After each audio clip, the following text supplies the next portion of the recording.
welcome back to another quick review. Today we're not doing another book review. Hooray! This is not happening today. Soon though. Today we're talking about the Super Mario Galaxy movie, which is a movie that I was relatively excited to see.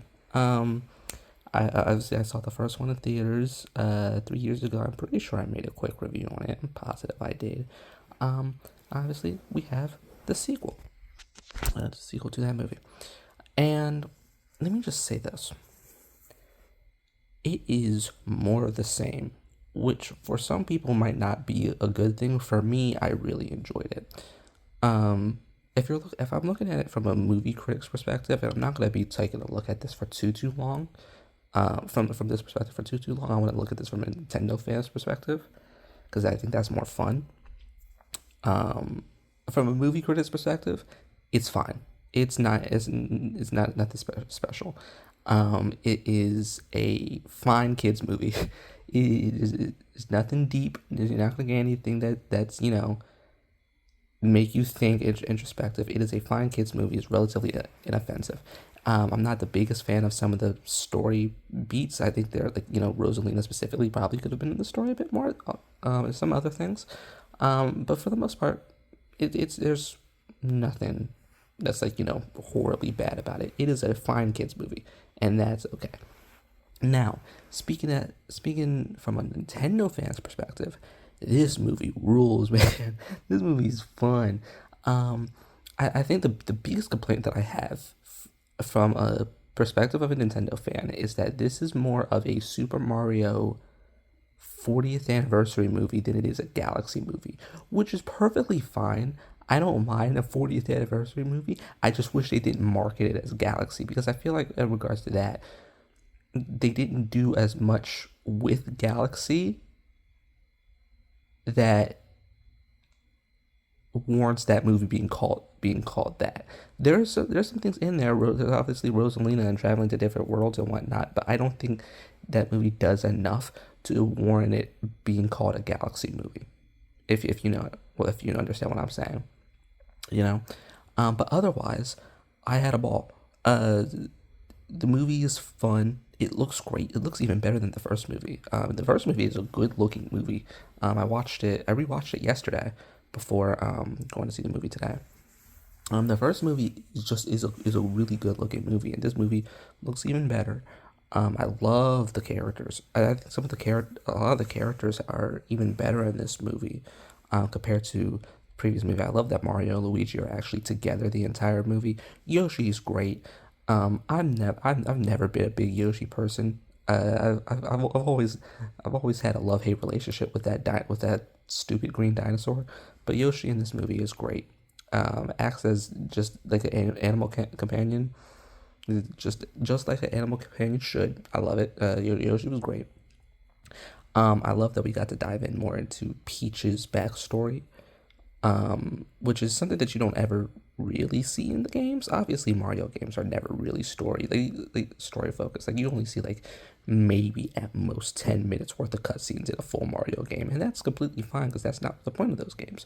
But I really did enjoy going into Peach's backstory and the liberties taken with certain things. I think that just kind of added to the movie. Those liberties are, it's not like, Mario has, the most canon set in stone lore in the world. So I think taking those liberties is perfectly fine. I had no issue with that. Um, I really do wish that Rosalina was in the movie more. I think that's the just the biggest issue with me. For me, I wish Rosalina was in the movie more. I would love to see her more, and um, because she's voice acted really well. Brie Larson does a really good job of playing her, and Rosalina, I think it's just a cool character outside of Smash Brothers and whatnot. Because would never hate fighting against her. But outside Rosalina, I think it's just a cool character, and I really do think that she was severely underutilized in this movie. But who knows? Maybe the next one. Maybe we'll see more of her for the next one. All this considered, Rosalina is just around now, right? Um, I want to talk about Bowser Jr., which I think are both great. I think Bowser's evolution as a father throughout the entirety of the movie is actually a really good plot line. And same thing with Bowser Jr. I think that is just a really good plot line, and I'm really happy they put it in the movie. It's how I feel. That's kind of how I feel about the Robotnik plot line in Sonic 3. I'm just happy they put it in because I think it's just a really good way to evolve a character that, in the games didn't have that much character evolution or that much to do, all things considered, in regards to character development wise. I think that's a really good thing. Um, I want to talk about some of the cameos really quickly. So let me talk about Fox McCloud first, and then we'll get to the spoiler ones. Fox McCloud, man, I love Len Powell. I really do. I think he does a really good job with Fox. And just seeing a lot of animated Fox McCloud on the big screen, oh my goodness, man! I do wish they hadn't released it beforehand. I really wish I could have seen it in theaters like for the first time, like without knowing that Fox was in the movie.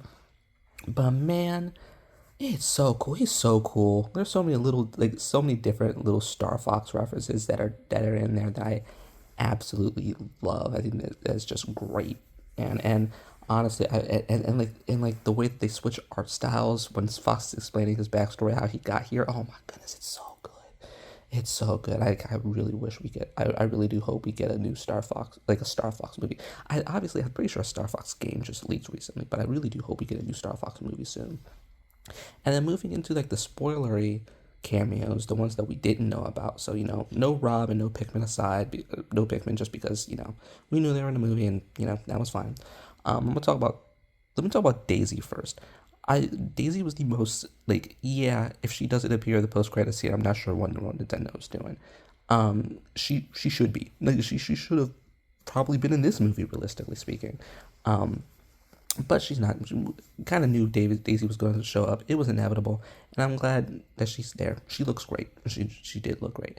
And then the other cameo, the most out of nowhere, what in the world am I looking at cameo I've ever seen? Mr. Game and Watch just kind of popped up out of nowhere because I saw on Twitter like there was a cameo that was like Smash related. And I was like, okay, so there's another Smash character in this movie.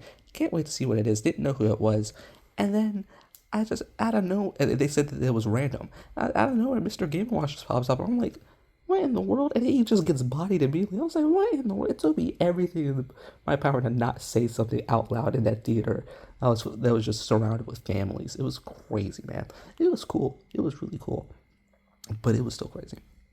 But yeah, ultimately, the Mario Galaxy movie, if you're a movie fan, it'll be okay.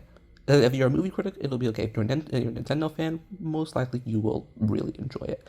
I had a ball. It left me smiling. I give it an 8 out of 10.